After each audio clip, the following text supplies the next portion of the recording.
प्रिय विद्यार्थियों, आज की इस क्लास में आप सभी का स्वागत है। और आज की इस क्लास में हम लोग रस की चर्चा करेंगे।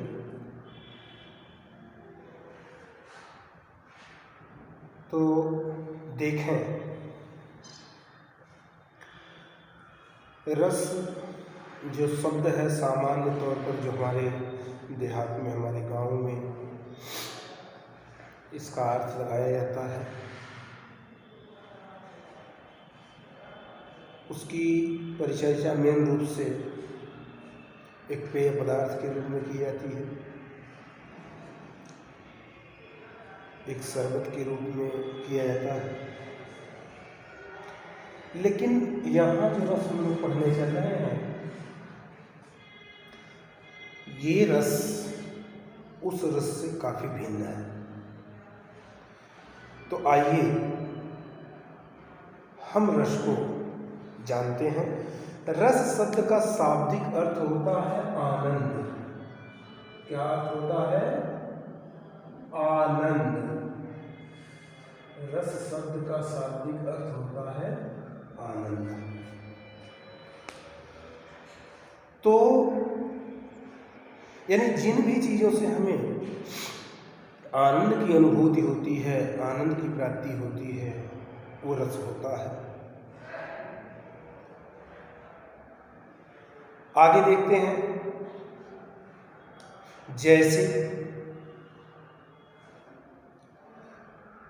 जैसे हम कोई पंक्तियों को ले लें जो कविताओं में, पद्यों में आई हैं। यदि हम एक पंक्ति उठावें तो देखें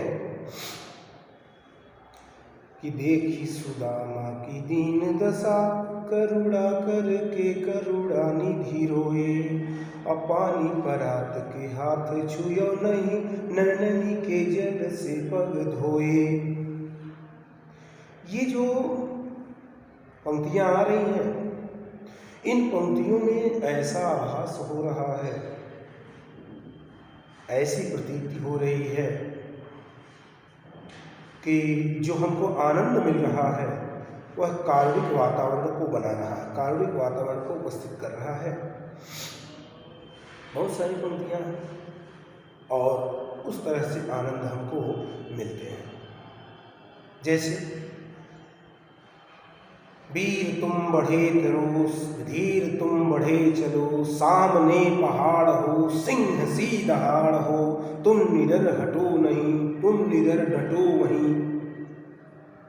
तो ये भी पंक्तियां रस को, आनंद को दी। तो ये पंक्तियां जो है, इन पंक्तियों के माध्यम से जो हमको आनंद की प्राप्ति होती है उसे हम रस कहते हैं। और ये रस जो है काव्य में, पद्य में, कविताओं में हुआ करता है। हम उस रस की बात कर रहे हैं यहाँ पर। तो आइए हम आगे बढ़ते हुए चल रहे हैं, आगे की ओर प्रक्रिया बढ़ा रहे हैं। पहले हम लोग रस, उसका शाब्दिक अर्थ, उसकी व्युत्पत्ति और उसके अंगों की परिभाषाएं, सब कुछ देखने के बाद फिर जो हमारे रसों की संख्या है, अस्थायी भावों की संख्या है, उन रसों की संख्या और अस्थायी भावों की संख्या को देखते हुए हम लोग 11 रसों के उदाहरण और स्पष्टीकरण करेंगे इस वीडियो में। आइए हम लोग आगे बढ़ते हैं। तो रस शब्द का शाब्दिक अर्थ हो गया आनंद। आइए हम रस शब्द की व्युत्पत्ति देखते हैं कैसे हुई है। तो रस शब्द की व्युत्पत्ति जो है, रस शब्द की व्युत्पत्ति,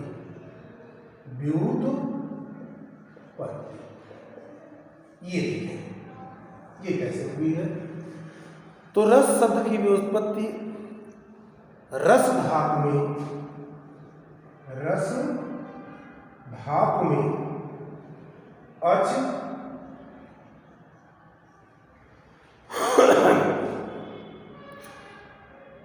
जो लौकिक संस्कृत का प्रत्यय है, लौकिक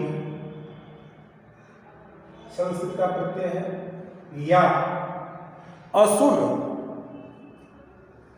असुन, असुन जो वैदिक संस्कृत का प्रत्यय है, वैदिक संस्कृत का प्रत्यय है, या हिंदी के प्रत्यय हिंदी का जो प्रत्यय है कि योग से हुई है। ये रस धातु, ये प्रत्यय लौकिक संस्कृत का, ये असुर प्रत्यय वैदिक संस्कृत का, ये हिंदी का अप्रत्यय प्रत्यय के योग से हुई है। अब इसमें अच का, इस अच में च का लोप हो जाता है और असुन में सु का लोप हो जाता है, सुन का लोप हो जाता है। अच में ए का लोप हो जाता है और असुन में शुन का लोप हो जाता है। बचता क्या है? बचता है हमारा केवल ए। यहां भी देखें ए बच रहा है, यहां भी ए बच रहा है, यहां पर भी ए ही बच रहा है। तो ई जो है इस ए के बचने से चाहे जिसका योग कर लें हम, तो रस और धन, इसमें जब हम ए जोड़ देते हैं तो ये शब्द बन जाता है पूरा पूरा रस। यानी इस प्रकार से हमारे इस रस शब्द की व्युत्पत्ति हुई है, ये जो जहां दिख रहा है, और इसका शाब्दिक अर्थ होता है आनंद। इसका शाब्दिक अर्थ होता है आनंद। यानी जो भी हमको आनंद की प्राप्ति होती है, जिन भी चीजों से हमको आनंद की प्राप्ति होती है, वही रस कहलाता है। इसके आगे चलें विद्यार्थीगण हम लोग, तो ये रहा रस। इसके आगे हम आवे कि इस रस शब्द की परिचर्चा कहाँ पर मिलती है, कैसे मिलती है। तो रस शब्द की सर्वप्रथम चर्चा, रस शब्द की सर्वप्रथम चर्चा या उल्लेख ऋग्वेद में भोजन के स्वाद के लिए किया गया है।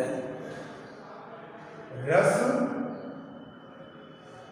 का उल्लेख सर्वप्रथम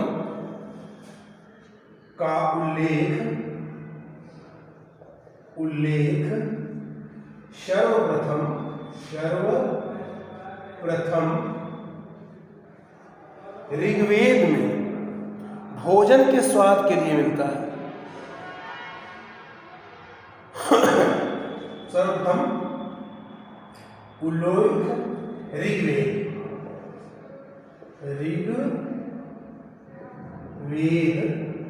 में किसके लिए मिलता है? भोजन के स्वाद के लिए। भोजन के स्वाद के लिए मिलता है। ऋग्वेद में है सर्वप्रथम चर्चा। अब किस उद्देश्य में है? तो ये उल्लेख भोजन के स्वाद के लिए हुआ है। ये जो उल्लेख आया है सर्वप्रथम ऋग्वेद में, यह भोजन के स्वाद के परिप्रेक्ष्य में आया है, भोजन के स्वाद के रूप में आया हुआ है। आइए काव्य शास्त्र के संदर्भ में इसका सर्वप्रथम प्रयोग कहाँ मिलता है देखें। काव्य शास्त्र के संदर्भ में सर्वप्रथम प्रयोग काव्य शास्त्र के संदर्भ में सर्वप्रथम प्रयोग कहाँ मिलता है? तो इन लोगों ने कुछ विद्वानों ने काव्य शास्त्र के संदर्भ में इसका प्रयोग किया है, जैसे नारद ने, फिर जो है वात्स्यायन ने,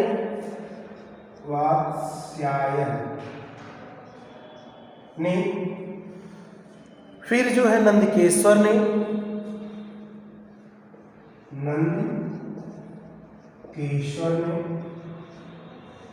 और फिर जो है अग्नि पुराणकार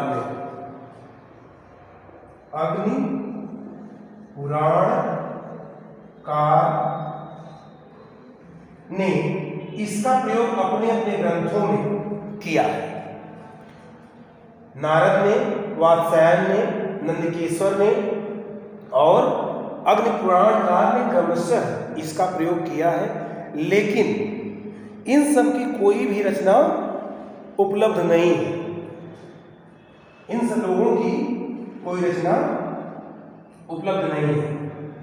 इन में से किसी की कोई रचना उपलब्ध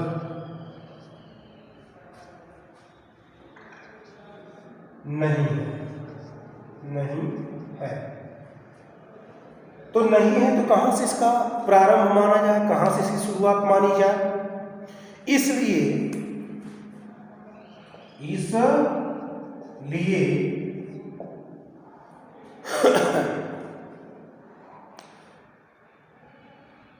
इसका प्रारंभ भरत मुनि के नाट्य शास्त्र से मानना ही उपयुक्त है।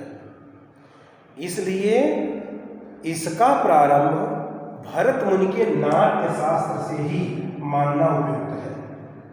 भरत मुनि के नाट्य शास्त्र से ही, भरत मुनि के नाट्य शास्त्र से ही इसका प्रारंभ मानना उपयुक्त है। पहली से तीसरी शताब्दी, पहली से तीसरी शताब्दी, पहली से तीसरी शताब्दी तक का इनका समय है। पहली से तीसरी शताब्दी तक का समय। आइए हम इसकी परिभाषा देखते हैं। तो परिभाषा की ओर हम चलें तो देखें परिभाषा, रस की परिभाषा क्या हो सकती है, या किन किन विद्वानों ने क्या क्या परिभाषा दिया हुआ है, उस पर चर्चा हम करें।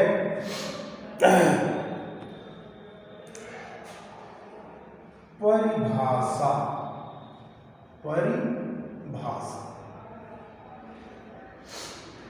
तो सबसे पहले हम एक सामान्य सी परिभाषा देख लें जो हमको छोटे स्तर पर से ही बताई जा रही है। उस परिभाषा को हम देखें कि कविता पढ़ने, नाटक देखने,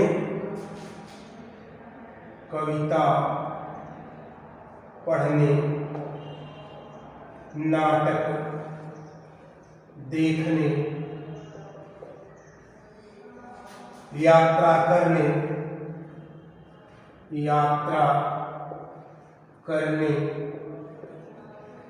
आदि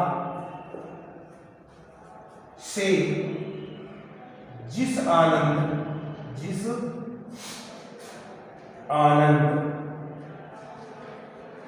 की प्राप्ति होती है उसे रस कहते हैं, उसे ही हम क्या कहते हैं, रस कहते हैं। ये एक परिभाषा है। यानी कविता पढ़ने, नाटक देखने आदि से जिस आनंद की अनुभूति होती है, जिस आनंद की प्राप्ति होती है, उसे हम क्या कहते हैं, रस कहते हैं। उसे ही हम रस कहते हैं। वैसे अगर सामान्य तौर पर एक परिभाषा देखिए तो जिससे भी आपको आनंद की अनुभूति होती है, रस की प्राप्ति होती है, वही आनंद ही रस है। अब व्यक्तिगत तौर पर आपको कहाँ से आनंद प्राप्त होंगे, ये तो आपके ऊपर निर्भर है। यानी जिन भी चीज़ों से आपको आनंद की प्राप्ति होती है वह रस है। आइए हम आगे की ओर बढ़ते हैं। एक परिभाषा और देखते हैं जो पद्यबद्ध है। जो विभाव अनुभाव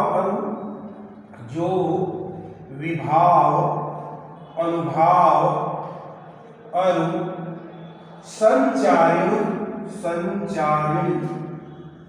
करि होई भीति पूर्ण वासना शुकवि कहत रस सोई, शुकवि कहत रस सोई। इसमें भी वही बातें कही जा रही हैं कि जो विभाव, अनुभाव और संचारी भाव के संयोग से जिस आनंद की अनुभूति होती है, उसको ही सुंदर कवियों ने, अच्छे कवियों ने रस कहा है। एक दूसरी परिभाषा हम लोगों ने यहाँ देख लिया कि विभाव, अनुभाव और संचारी भाव के संयोग से जिस आनंद की अनुभूति होती है, उसको ही सुंदर कवियों ने, अच्छे कवियों ने, सहृदय व्यक्तियों ने रस कहा है। तो ये बात, दो परिभाषाओं को हम लोगों ने देख लिया। आइए हम और आगे और परिभाषाओं को देखते हैं। तो हम एक परिभाषा ले लेते हैं, चूंकि भरत मुनि ने इस रस शब्द का प्रतिपादन किया, रस पद की व्युत्पत्ति किया, इसलिए भरत मुनि की एक परिभाषा हम लोग देखते हैं जो इसी पद के आधार पर ही है।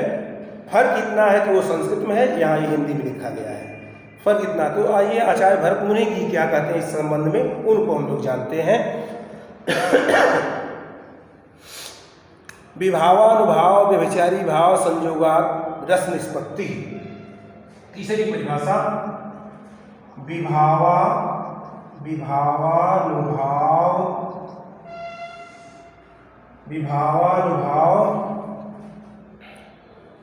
व्यभिचारी भाव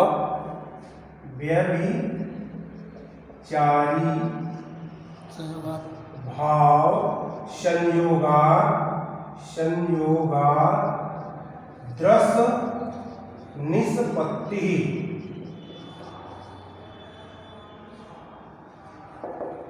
ये परिभाषा दिया आचार्य भरत मुनि ने। आचार्य भरत मुनि ने दिया इस परिभाषा को। तो आचार्य भरत मुनि की ये परिभाषा है। ये विभावानुभाव व्यभिचारी भाव संयोगात् रस निष्पत्ति, ये जो है परिभाषा भरत मुनि ने दिया। इन्होंने भी वही बात कहा कि विभाव, अनुभाव, व्यभिचारी भाव के संयोग से रस की निष्पत्ति होती है, रस उत्पन्न होता है, रस की प्राप्ति होती है। यही बात आचार्य भरत मुनि ने अपने नाट्य शास्त्र में भी कहा है। ऊपर की भी परिभाषा में पदबद्ध जो तरीका है वो भी यही कह रही है।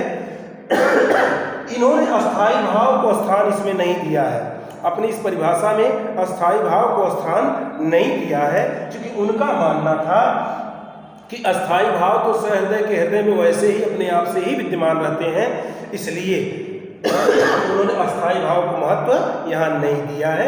ये बात हमें कोट करने लायक है, क्योंकि कभी कभी पूछा जा सकता है कि भरत मुनि ने अपने नाट्यशास्त्र में, नाट्यशास्त्र की परिभाषा, रस की परिभाषा देते समय किसको उसमें स्थान नहीं दिया है, तो वो होगा अस्थाई भाव। चलिए एक परिभाषा हम और देख लेते हैं। आचार्य विश्वनाथ ने साहित्य दर्पण में लिखा है, वाक्यम रसात्मकम काव्यम। तीसरा हो गया। चौथा, वाक्यम रसात्मकम काव्यम। वाक्यम रसात्मकम काव्यम, ये किसने दिया? वाक्यम रसात्मकम काव्यम, अर्थात इसको दिया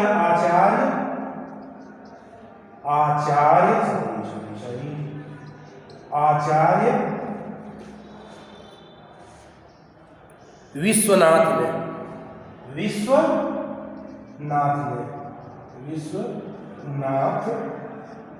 ने किसमें दिया? तो अपने ग्रंथ साहित्य दर्पण में। किसमें दिया उन्होंने? अपने ग्रंथ साहित्य दर्पण में इन्होंने दिया। साहित्य दर्पण में इन्होंने दिया। और ये कहां पर दिए हैं? नाट्य शास्त्र में दिए हैं। भरतमुनि जी नाट्य शास्त्र में दिए हैं और आचार्य विश्वनाथ जी अपने ग्रंथ साहित्य दर्पण में दिए हैं। तो विद्यार्थीगण, ये आचार्य विश्वनाथ का मत हुआ। इसका मतलब ये है कि रसात्मक वाक्य ही काव्य है। रसात्मक अर्थात रसात्मक वाक्य ही काव्य है। ये इसका अर्थ है। रसात्मक वाक्य ही क्या है? रसात्मक वाक्य ही काव्य है। तो वाक्यम रसात्मकम काव्यम कह करके आचार्य विश्वनाथ जी ने रस की परिभाषा दिया। इसके अलावा विद्यार्थीगण, बहुत सारे विद्वानों ने अपने अपने मत के अनुसार अपने अपने उन ग्रंथों में इस रस की परिभाषा दिया है। तो यहाँ पर सभी के परिभाषाओं को लिखवाना थोड़ा सा जटिल काम है। असंभव तो नहीं कहेंगे, जटिल है। समय बढ़ जाएगी, वीडियो बहुत लंबी हो जाएगी। इसलिए हम इतनी परिभाषाओं को देने के बाद अब हम चलते हैं आगे। हम लोगों ने कौन कौन सी परिभाषा देखा? पहले तो एक सामान्य परिभाषा देखा जो हमारे 6, 7, 8 के हर क्लासेस में बताया जाता है कि कविता पढ़ने, नाटक देखने, यात्रा करने आदि से जिस आनंद की प्राप्ति होती है उसे हम रस कहते हैं। एक परिभाषा हमने ये देखा। दूसरी परिभाषा को हमने यहाँ देखा कि जो विभाव अनुभाव अनुसंचारित कर होई, भीत की पूर्ण वासना सुकल कहत रस सोई। इस परिभाषा को हमने देखा। तीसरी परिभाषा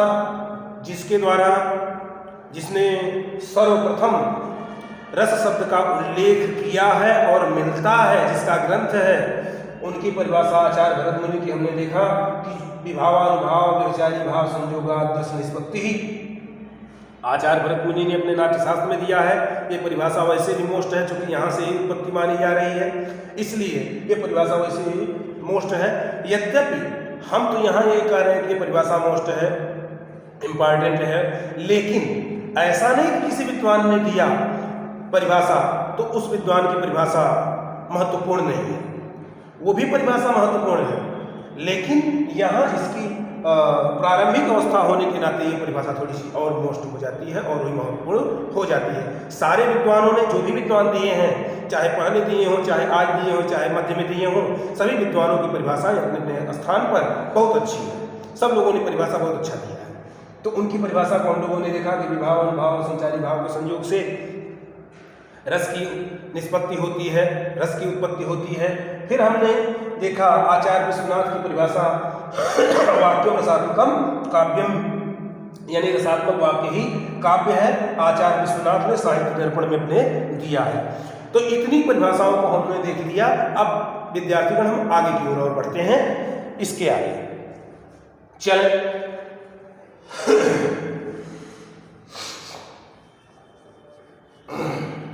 तो आगे बढ़ते हैं हम लोग। अब हम लोग आ जाते हैं रस के अंगों पर, क्योंकि हमें इसे आगे तक पहुंचाना भी है। तो रस के अंगों पर हम लोग आ जा रहे हैं। रस के अंग,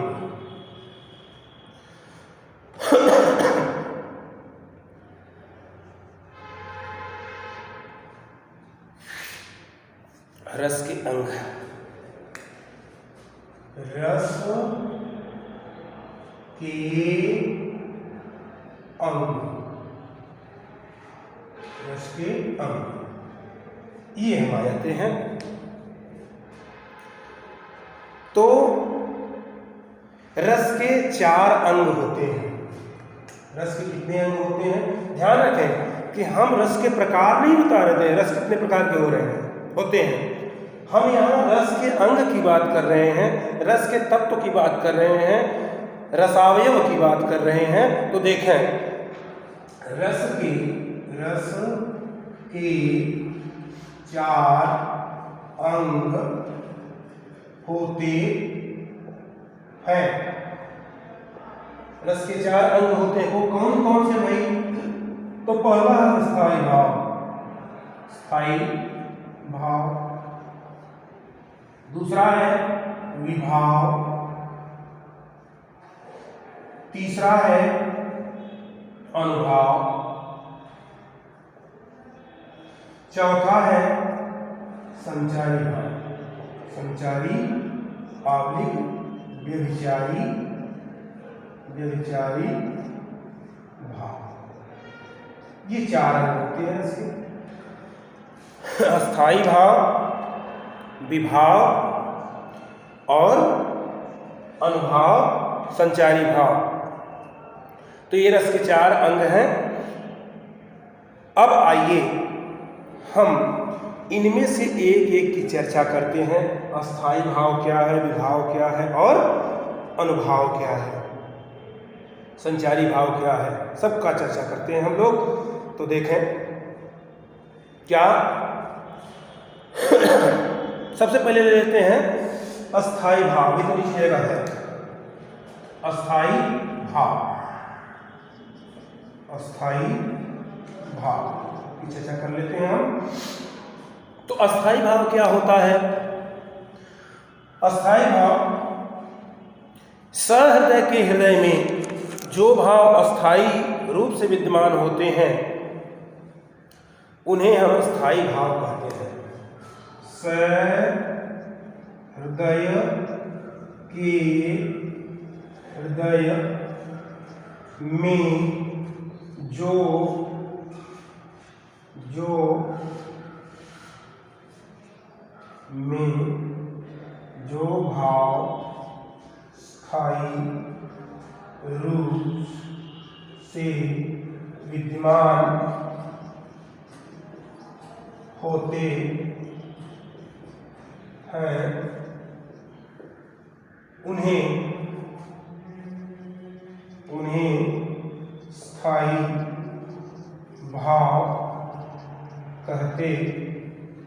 भाव कहते हैं। सहृदय के हृदय में जो भाव अस्थायी रूप से विद्यमान होते हैं उन्हें हम अस्थायी भाव कहते हैं। यहाँ ये प्रश्न उठता है कि सहृदय कौन है? प्रश्न आया कि सहृदय के हृदय में जो भाव अस्थायी रूप से विद्यमान होते हैं उन्हें हम अस्थायी भाव कहते हैं। ये तो परिभाषा हो गई, लेकिन प्रश्न यहाँ उठता है कि सहृदय कौन है?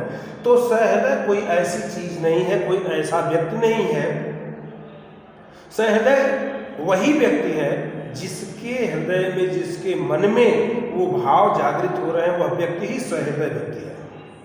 वैसे तो सहृदय का अर्थ सज्जन से लगाया जाता है, प्रेमी व्यक्ति से लगाया जाता है, दयालु व्यक्ति से लगाया जाता है, लेकिन यहाँ सहृदय का अर्थ उस व्यक्ति से हुआ जिस व्यक्ति के हृदय में वो अस्थायी भाव जग रहे हैं। यानी जिस व्यक्ति को रस की प्राप्ति हो रही है वह व्यक्ति क्या? सहृदय होगा। ये चीज और अस्थायी भाव इन्हें इसीलिए कहा गया है क्योंकि ये उस व्यक्ति के हृदय में हमेशा हमेशा क्या होते हैं? अस्थायी होते हैं, कभी कहीं जाते आते नहीं हैं, बल्कि अनुकूल परिस्थितियों को पा करके अनुकूल परिस्थितियों का मतलब जब विभाव का संयोग हो जाएगा, जब अनुभाव का संयोग हो जाएगा, जब आलम्बन का संयोग हो जाएगा, जब उद्दीपन का संयोग हो जाएगा और जब संचारी भावों का संयोग हो जाएगा, तब ये अपने आप को रस रूप में प्रकट कर देते हैं, परिणत कर देते हैं। तो रस रूप में होकर के वो व्यक्ति उस अनुसार हो जाता है जिस व्यक्ति को हम देख करके ये कहते हैं किसी को प्रसन्न देख कर कहते हैं क्या भाई आज बहुत प्रसन्न हो, कोई खुशी की बात है क्या? और किसी व्यक्ति को उदास देख करके ये कहते हैं क्या भाई आज बहुत चेहरा गिराए हो, क्या कोई दुखद समाचार है क्या, कोई घटना घटी है क्या? तो वही ये सभी तीनों जो बाकी के अंग हैं मिल करके इस अस्थाई भाव को जगा करके और रस रूप में परिणत कर देते हैं। तो ये है अस्थाई भाव। चलिए अब देखें, यहां हम लोग एक चीज और जानते चलें कि इन अस्थाई भावों के आधार पर ही रस की निष्पत्ति हुई है, रस उत्पन्न हुए हैं। तो उन अस्थाई भावों को और उनसे संबंधित जो रस हैं उनकी चर्चा हम यहाँ कर लें। एक बना लें 2 कॉलम अपनी कॉपी में और 2 कॉलम बना करके एक तरफ उसके अस्थाई भाव और एक तरफ उसके रस हम लिख लें। चलें ये भी काम हो जाए। तो 2 कॉलम हम बनाते हैं यहाँ, इसको हम मिटा देते हैं।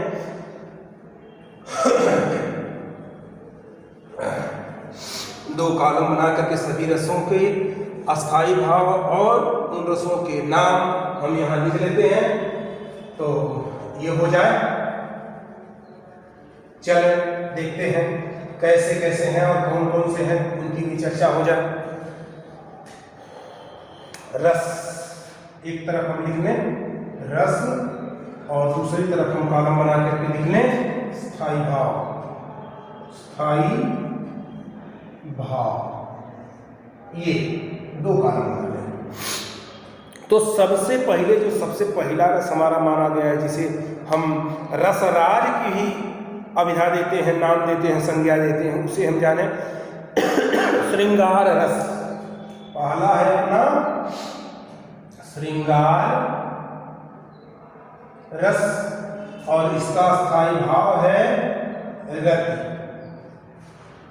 श्रृंगार रस और स्थाई भाव क्या हो गया? रति। दूसरे की हम चर्चा करें तो ये हो जाएगा हास्य रस, इसका स्थाई भाव हास्य रस और इसका स्थाई भाव क्या हो जाएगा? हास। तीसरे की हम चर्चा करें तो इसके बाद है करुण रस, करुण रस, इसका स्थाई भाव शोक। चौथे की हम चर्चा करें तो हो जाएगा ये रौद्र रस, इसका स्थाई भाव क्रोध। रौद्र रस, इसका स्थाई भाव क्रोध। पांचवी की हम चर्चा करें तो ये हो जाएगा वीर रस, इसका स्थाई भाव उत्साह। रस का नाम हो जाएगा वीर और इसका स्थाई भाव क्या हो जाएगा? उत्साह। छठे की हम चर्चा करें तो छठा हो जाएगा भयानक रस और इसका स्थाई भाव भय।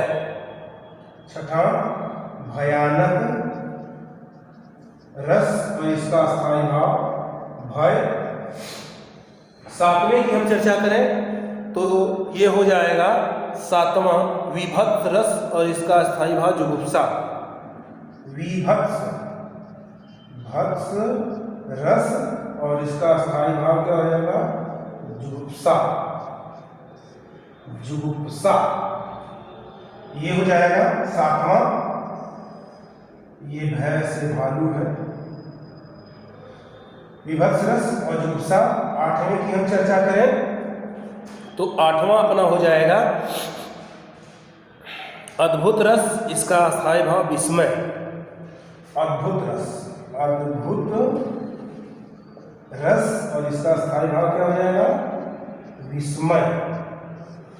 नवे की हम चर्चा करें तो नवा हो जाएगा शांत रस और इसका निर्वेद, शांत रस और इसका हो जाएगा क्या, निर्वेद।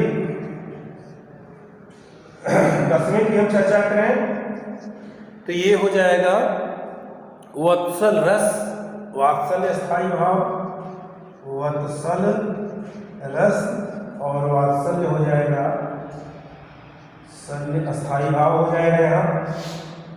और अंतिम 11वें की हम चर्चा करें तो भक्ति रस और क्या, ये हो जाएगा इसका स्थायी भाव रति। ये 11, ये इस प्रकार से 11 रस हुए और उनके अस्थायी भाव हुए। ध्यान रहे कि ये जो रस हैं इन अस्थायी भावों के आधार पर ही इनकी उत्पत्ति हुई है।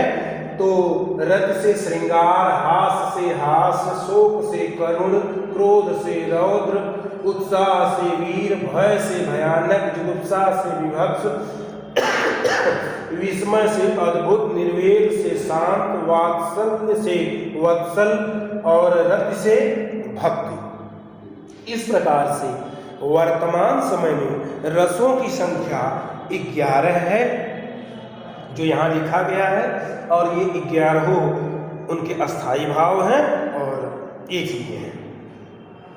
थोड़ा सा यहाँ जानने का, एक एक को हम लोग जानते भी चलें। श्रृंगार जो रति लिखा गया है, देखें यहाँ वत्सल के भी आधार स्थान पर यहाँ रति हो सकती है, यहाँ भी रति ही है। तो देखें रति यानी जो है नायक नायिका विषय प्रेम, नायक नायिका विषयक प्रेम। रति माने होता क्या है, रति माने होता है प्रेम, रति माने प्रेम। तो नायक नायिका के विषय में जो प्रेम की बात की जाती है वहां श्रृंगार रस होता है। हास, यहाँ हंसी की बात की जा रही है।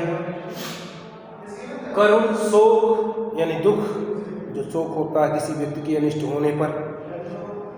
रौद्र, क्रोध की बात की गई है, किसी चीज के प्रति बहुत ज्यादा गुस्से में हो जाना, रौद्र रूप धारण कर लेना। तो जैसे परशुराम लक्ष्मण संवाद में जो परशुराम जी ने जनक की भरी हुई सभा में रौद्र क्रोध अपना व्यक्त किया। उत्साह, किसी चीज के प्रति, युद्ध वगैरह के प्रति लड़ने की उद्बोधनात्मक जो शक्तियां होती हैं वो उत्साह। भय यानी किसी चीज से, जिन व्यक्तियों वस्तुओं के प्रति नजदीक या उनके संग आसपास हम नहीं रहते हैं, अचानक उनको देख करके जो भय उत्पन्न होता है, या किसी भी ऐसे चीज को देख करके जब हमारे अंदर भय का भाव आता है, भय का अर्थ होता है डर। तो ये जुगुप्सा, जुगुप्सा का मतलब घृणा। तमाम चीज़ें ऐसी होती हैं जिसको देख करके हमारे अंदर जो है घृणा भाव उत्पन्न हो जाते हैं, तो घृणा।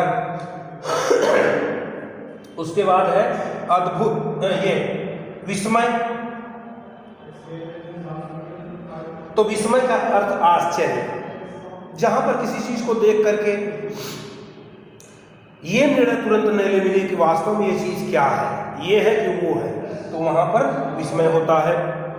निर्वेद, सांसारिक मोह माया से विरक्ति, सांसारिकता से जब मोह भंग हो जाए तो निर्वेद, इसको सम भी कहते हैं, बड़ा स वाला सम भी कहा गया है। वात्सल्य या रति, यहाँ वत्सल जो है, जो रस का नाम है, ये कहीं कहीं वात्सल्य रस भी दिया होगा, यहाँ रति में जो है अस्थायी भाव में रति लिखा होगा, तो ये नाम यहाँ भी हो सकता है, इसमें कोई घबराने की बात नहीं है, लेकिन यहाँ रति ही है। तो यहाँ रति का अर्थ है पुत्र पुत्री विषयक प्रेम। यहाँ रति का अर्थ है पुत्र पुत्री विषयक प्रेम, ये चीज। और यहां देखें, यहां भी रति है, इसका भी अर्थ है प्रेम। तो किसका प्रेम, ये भी जानना जरूरी है। तो यहां पर इसका प्रेम हुआ ईश्वर विषयक प्रेम, भगवान विषयक प्रेम, ईश्वर विषयक प्रेम। यानी जो भक्त का अपने भगवान के प्रति प्रेम भाव होता है, ईश्वर के प्रति प्रेम होता है, उसे हम इस रति का अर्थ मानते हैं। यानी भक्ति रस का जो रति स्थायी भाव है उसका अर्थ हम लेते हैं। तो जुगुप्सा, तो इस प्रकार से ये हो गया। जुगुप्सा का अर्थ हमने निंदा देख लिया, जहाँ पर मार काट, श्मशान, कसाई कुछ कर रहा हो, ऐसे चीज़ों को देख करके जो है घृणा भाव उत्पन्न होना। तो जुगुप्सा का अर्थ होता है घृणा या निंदा, या विभत्स का भी अर्थ निंदा होता है। तो ऐसे भाव को, तो इस प्रकार से गिरहो रस और उनके अस्थायी भाव की चर्चा यहाँ हो गई। ये वीडियो बहुत लंबी हो जाएगी और मेरे जो इस क्लास का स्तर है वो तो है तो मूल रूप से क्लास 11th और 12th के विद्यार्थियों के लिए, 10th 9th के विद्यार्थियों के लिए या छोटे स्तर के विद्यार्थियों के लिए है। लेकिन यदि किसी अन्य को मेरा ये वीडियो किसी भी उनके एग्ज़ाम में, छोटे से लेकर बड़े एग्ज़ाम में अगर कहीं सहयोग कर देता है तो इसके लिए मैं अपने आप को गौरवान्वित समझूंगा। आज की मैं वीडियो बस यहीं रोक देता हूँ। अगले वीडियो में हम इसके आगे की चर्चा और सभी चीज़ों की चर्चा करेंगे। तो तब तक के लिए आप सभी को, सभी विद्यार्थीगण को या जितने भी दर्शक हैं, वो विद्यार्थी हों या अध्यापक हों या कोई भी हों जो भी हमारे चैनल से देखेंगे, उन सभी लोगों को बहुत बहुत धन्यवाद और शुभ दिन।